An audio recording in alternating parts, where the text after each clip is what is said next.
Сәлем достар, егер қантты көп жейтін болсаңыз, осы видеоны көруге кеңес беремін. Видеоны көрмес бұрын каналыма тіркеліп қойыңыз. Қант мәңгілікке бас тартатын өнімдердің бірі, өйткені оның адам денсаулығына зиянды тұстары өте көп. Қазіргі адамдар қантты өте көп жейді, бірақ қанттың зияны туралы көп айтылмайды.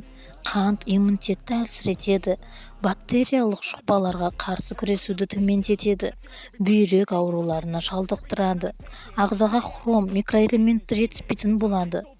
Сүт безі, қу қалды безі қатерлі ісігіне әкеліп соқтырады. Глюкоза мен инсулин мөлшерін көбейтеді, кальций мен магнийді бойыңызға сіңіруді бұзады, қартаю процесін тездетеді, бет терісін әжім басады, ойық жаралы, колит ауруын шақырады. Бауыр мен көкбауырға өте зиян. Егер мөлшерден артық қант пайдалансаңыз, бауыр жұмысына залал келтірмес үшін міндетті түрде физикалық дене жаттығуын жасауға кеңес береді. Ньюкасл университетінің ғалымдарының жүрек пен қан тамырлары, сусамыр мен тіс ауруларынан сақтану үшін күніне 5 шай қасық қанттан артық пайдаланбау туралы ғылыми сараптамалық қорытындысы бар. 2 жасқа толмаған сәбилерге қант берудің тіпті қажеті жоқ. Қант сәбидің денсаулығына кері әсерін тигізеді, ал 2 жастан кейін де баланың тәттіге айрықша құмар болуына жол бермеу керек екен. Нанымыздан бастап сусынымызға дейін қосылатын тәттінің пайдасынан зияны көп. Ұзақ өмір сүргіңіз келсе, сұп-сұлу келіншектер үлбіреген әдемі бет жүзіңізді терең әжім торламасын десеңіз, бүгіннен бастап қантты шамадан тыс тұтынуды тоқтатуыңыз керек. Қантты мөлшерден артық қолданбас үшін қант орнына бал мен кептірілген жемістер, компот пен арпадан істелген ашытқы секілді табиғи сусындар ішуге кеңес береді диетологтар. Тәтті сүйгіштер күніне кем дегенде 22 шай қасығындай қант жейді екен. Оның денсаулыққа тигізер кері әсері жетерлік. Артық салмақ, жүрек ауруы, есте сақтау қабілетінің нашарлауы.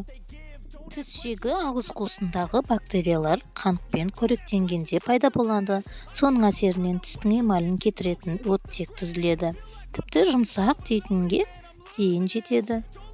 Сол себепті стоматологтар диетологтарға қарағанда қанттың мөлшерін минимумға дейін жеткізуді талап етеді.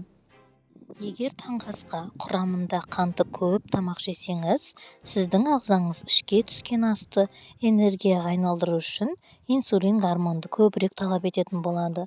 Бірақ инсулин деңгейінің әрдайым жоғары болуы ағзаны өзіне үйретіп, сезімталдығын төмендетеді. Бұл қандағы глюкоза көрсеткішін өсіріп жібермек. Инсулин бұзылысы тез шаршауға, әрдайым аштық сезіміне, қан қысымының көтерілуіне алып келеді. Соның кесірінен ішке май жинала бастайды. Көп адам инсулинге төзімділігін қант диабетіне бірақ жеткенде байқап жатады. Қанттың денсаулыққа зияны көп болғандықтан, қантты мөлшерден тыс жемеуге дәрігерлер кеңес береді. Сондықтан бүгіннен бастап қантты өзіңіздің ас мәзіріңізден алып тастағаныңыз жөн. Достар, егер де видео ұнаса, видеоға лайк басып, комментарияға өз пікіріңізді жаза кетіңіз. Және де менің каналыма тіркеліп қоюды ұмытпаңыз. Әрқашанда деніміз сау болып, ауырмай жүрейік.